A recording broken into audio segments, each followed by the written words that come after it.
lived below the lower middle income poverty line of 3.65 per day, that is the $3.65 per day, which is equivalent to 63 rand 44 cents at recent exchange rates. And on industrialization and sectoral policies, a well-resourced, high-impact and whole-of-government-driven industrialization policy, including domestic beneficiation of our mineral resources and localization, is a key imperative that the SACP will deepen its effort to ensure it's adopted and implemented.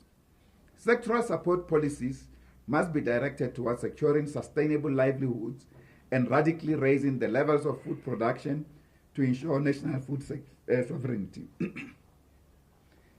I'm going to share this water. My apologies for that. Cheers. Yes, cheers, even at home. This is essential, not only for domestic food security, but also for annually boosting agricultural exports. Sectoral policies must also focus on raising production levels and exports across all industries, with a specific focus driven by aggressive, broad-based industrialization to break the stranglehold of historical underdevelopment and economic stagnation.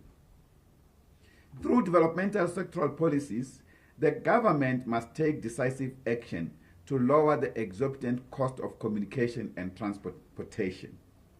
This includes slashing the price of mobile data and advancing the urgent need for an integrated, safe, reliable, and affordable public transport system that serves the working class, not just the privileged few.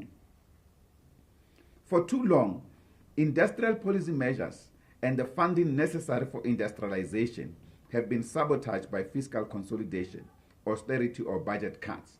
This must be stopped immediately if South Africa is to break free from the shackles of low national output, deindustrialization, and the crippling levels of unemployment and poverty that devastate the unemployed population of the working class. All unnecessarily outsourced public sector functions must now be insourced.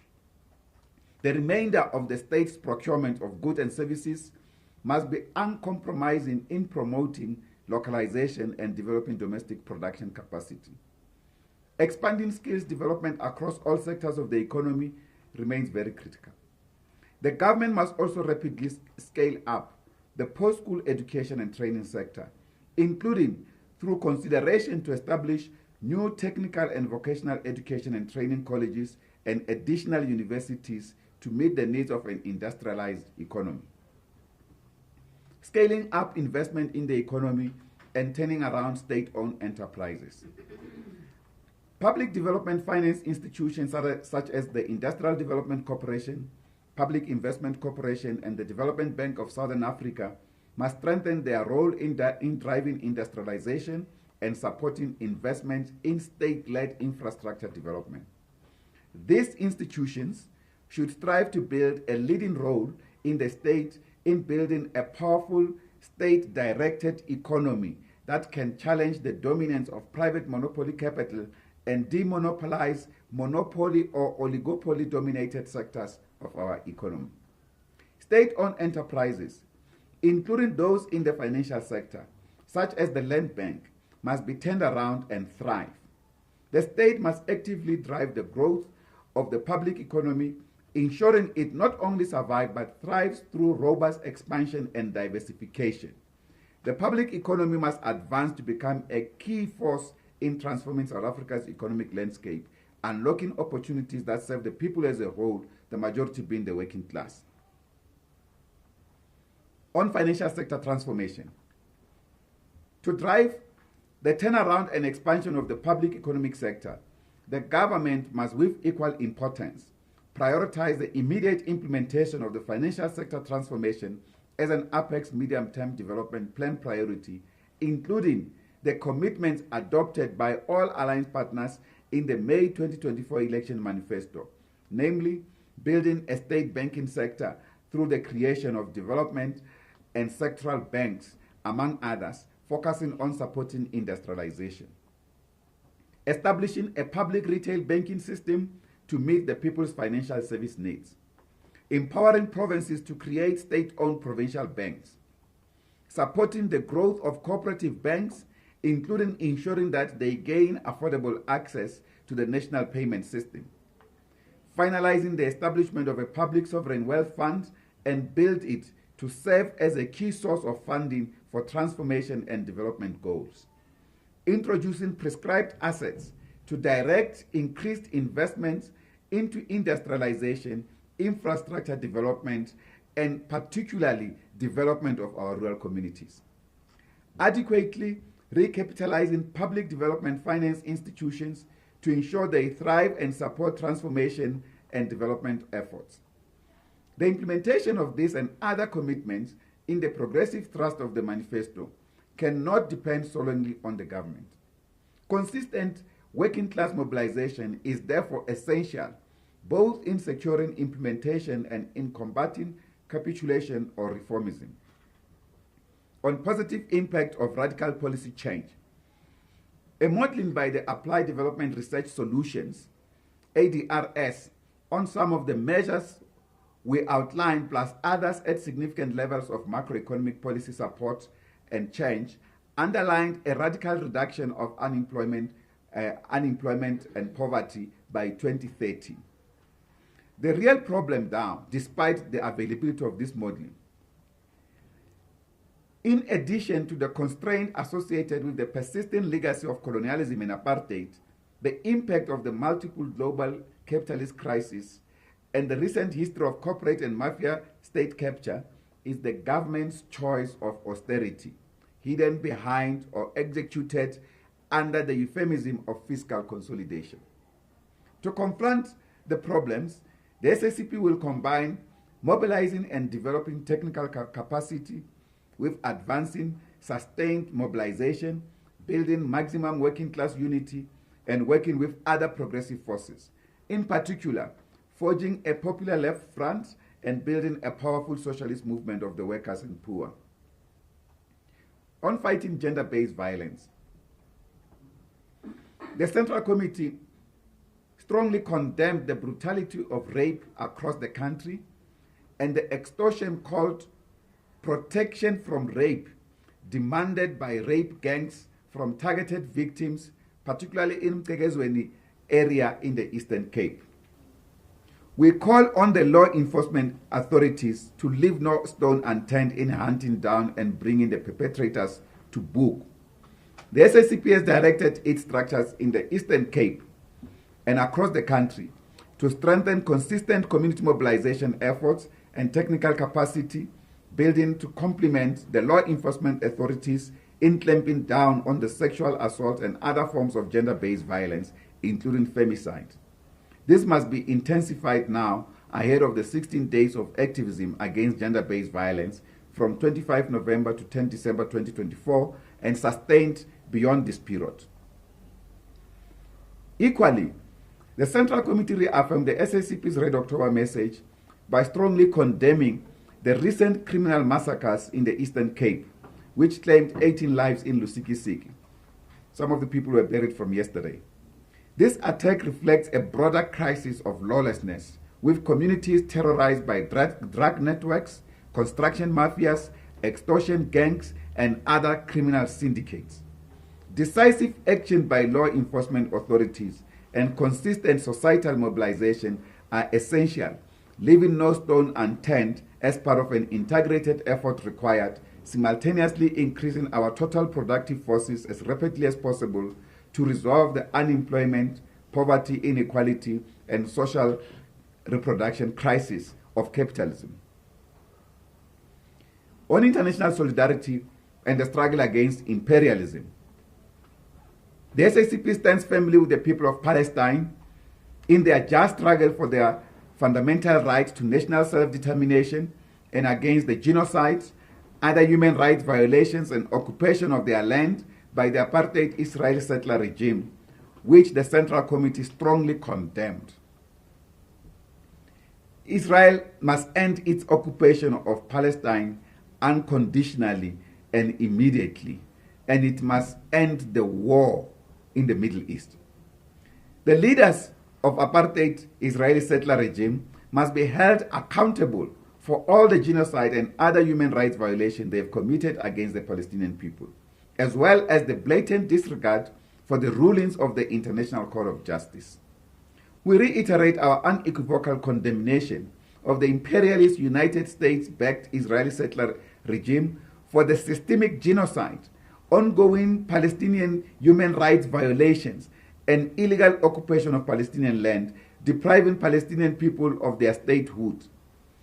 In the same vein, the Central Committee condemned the Israeli settler regime's attacks, killings, and destructions in Syria, in Iran, and currently in Lebanon.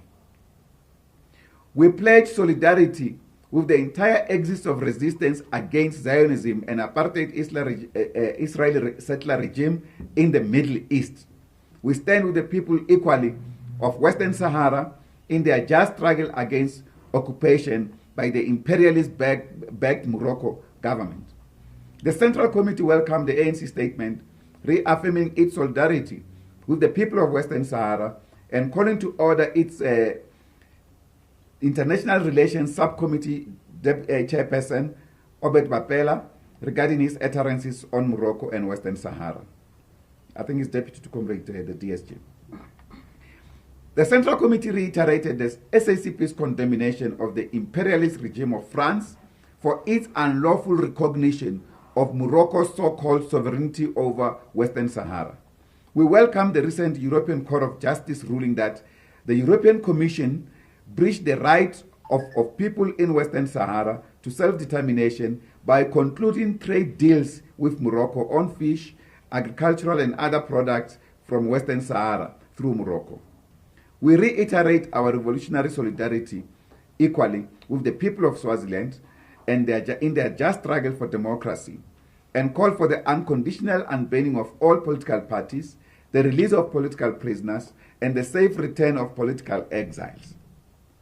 South African law enforcement authorities must act swiftly in investigating the recent forced poisoning and attempted assassination of Swaziland People's United Democratic Movement leader, Comrade Mlungisi Makhanya, as well as the assassinations of other Swaziland pro-democracy activists, in this case, for instance, Comrade Advocate Thulani Maseko, as well as the abduction of other pro-democracy activists from South Africa back into Swaziland, where they are tried and sentenced to many years in jail. The SACP reiterates its unwavering support for the people and government of Cuba against the ongoing imperialist aggression, the illegal economic blockade, and sanctions against Cuba by the United States regime.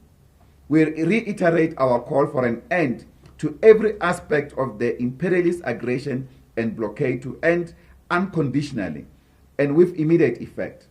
Equally important, the imperialist regime of the United States must remove Cuba from the so-called list of state sponsors of terrorism. Of anything, there's nothing so insulting than this accusation against Cuba as a state sponsor of terrorism.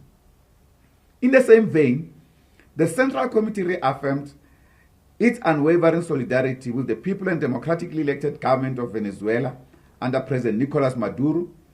We send our delegation to observe elections, and the people of Nicaragua, as well as the people of Bolivia. We stand firmly against United States imperialist attempts at undermining their democratic national sovereignty and destabilizing their respective countries in an their anti-imperialist gains. On a sad note, we end with tributes. While in session, the Central Committee received the sad news that Comrade King Sibia, a lifelong South African activist and member of our party and champion of housing rights, breathed his last. Sibia, who had dedicated much of his life to fighting unscrupulous practices by banks, court officials, and corrupt insurance practitioners, where he recovered many people's houses. As the leader of the Ilungelele to Human Rights Foundation, Sibia stood at the forefront of battles against unjust evictions and unlawful repossessions of home, often sold at auction for a fraction of their value by various banks. SABC's tireless efforts bore fruit in significant legal victories, such as the 2018 Johannesburg High Court ruling, which mandated that repossessed homes cannot be auctioned without a reserve price. This means when the banks sell the houses, they must take what is due to them and give the remainder to the owner of the house. The banks over the years have been taking this money for themselves. In fact, we require an investigation into this thing so that the banks must account for practically defrauding homeowners that they sold their houses. This judgment was a hard-fought victory that sought to prevent the abusive banking practices that had allowed properties to be sold for as little as 10 rand, devastating homeowners, particularly from disadvantaged backgrounds and communities. Equally, another message of condolences goes to the family of Comrade Tito Mboweni and to the ANC. During our Central Committee meeting, we received the sad news of the passing on or the death of Comrade Tito Mboweni, and we sent our heartfelt condolences to him and his family and the broader liberation movement on this great loss encountered. Comrade Tito Mboweni, the former ANC National Executive Committee member, will be remembered for his significant contribution to the liberation struggle, for leading the development of progressive labor legislation as South Africa's first Minister of Labor following our hard-won April 1994 democratic breakthrough. Lastly, the Central Committee extends its sincere condolences to one of our members, Central Committee members, Comrade Chupu Stanley Mathabata, who's also the Deputy Minister of Land Reform and Rural Development, and to the entire Mathabata family for the tragic loss encountered. On the final day today of our plenary, we received the heartbreaking news that Mathabata's mother, Meg Grace Mathabata, breathed her last today. This is the end of the Central Committee statement. Thank you very much. Thank you very much. Let me take questions. You will be the first one to say, and then we will follow. Yeah. You can proceed freely. Thank you. I'm just trying to keep this on. Okay, it's fine. I'm sure you can hear me. Okay, my first question is, you've spoken about the reconfiguration of the alliance from outside. And you're talking about a broad alliance with left-leaning organizations. Does that include looking possibly at compacting with parties in the progressive caucus, for instance, like the MK and the EFF? Is that a possibility? That's my first question.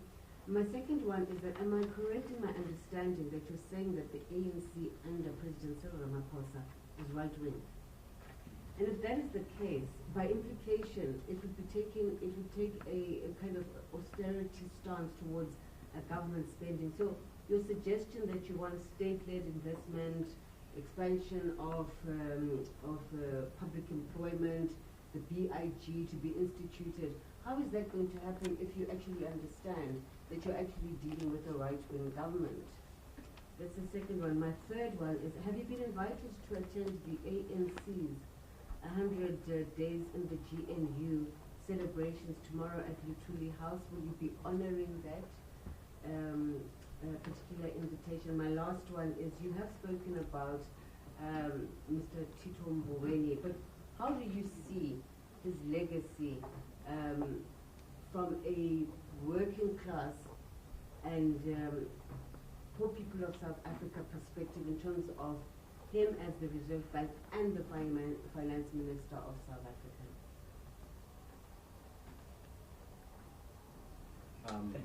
Thabiso Goba from Eyewitness News. Just one question for me. I think it builds on what my colleague has asked about the configuration. You mentioned that you mentioned something about elections. I don't know. I just want a bit of clarity. Are you not ruling out that in part of this mobilization against the GNU, that you might also look at contesting elections. Thank you. That's my question. Thank you, Cheers. And the next number of speakers. Anyone wants to take first? No, you go. We'll be led by you. Okay. No, thank you very much. Thank you very much. The several questions. Certainly, about building a popular movement, socialist movement of the workers and the poor. It's a process that we've already begun to do in our communities. In the townships, in villages, we've already begun to do that. Working to respond to the untenable living conditions of the poor, particularly in the field of food security, in the field of agriculture. We have started some extensive work there. And in that regard, we have found some of the exciting members of community, some organized, some in an organized form, and we are also helping to organize them in that space. So it doesn't necessarily specify which organization we will engage with.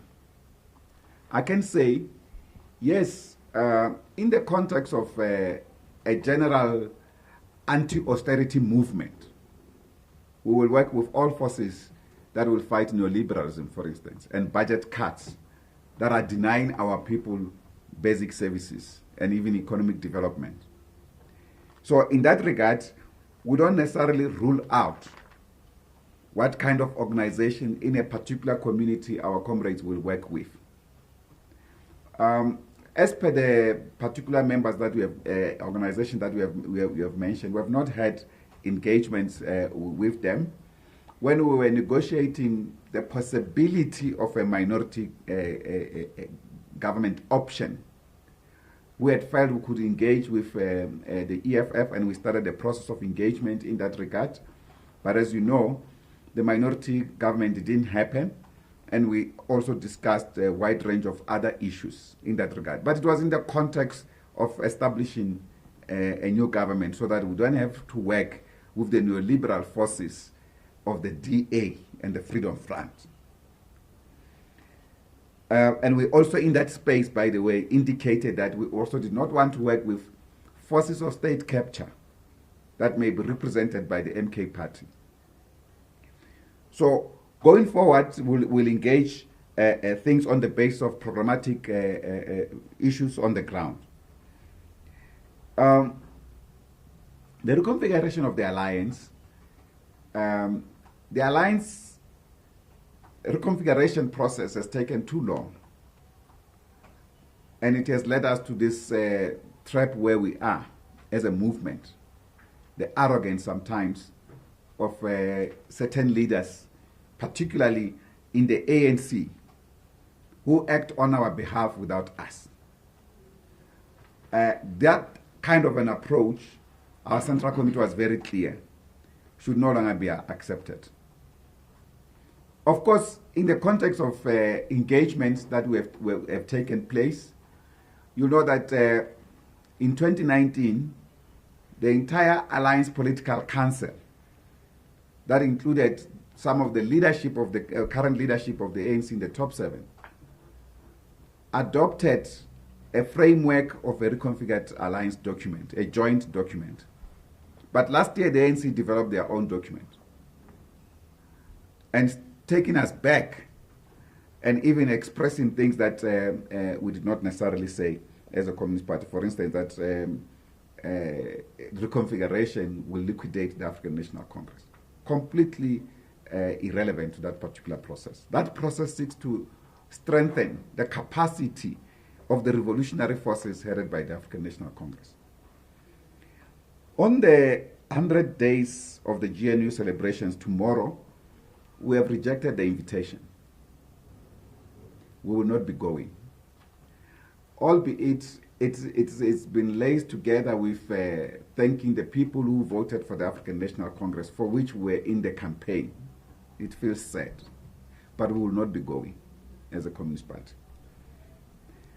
And therefore, on Comrade Tito Mboweni, we think all our comrades, Tito and other comrades, must be respected for their unwavering fight for national liberation of our country in the struggle against apartheid and against imperialism and against colonialism. Tito was one of those who lost his youth to go and embark on a struggle to fight against the apartheid regime. And of course, when he became Minister of Labor, he led the progressive introduction of labor laws in our country that workers today still enjoy. We appreciate that. And we've been on record as well that when he was Minister of Finance, even when we've had differences with him, but they were comradely, and was one of the most honest comrades. If he didn't agree with something, he tells you on the spot, here I don't agree, and we sit down and debate. That was his nature. And we want to extend our condolences once more to his family and to the entire liberation movement as a whole.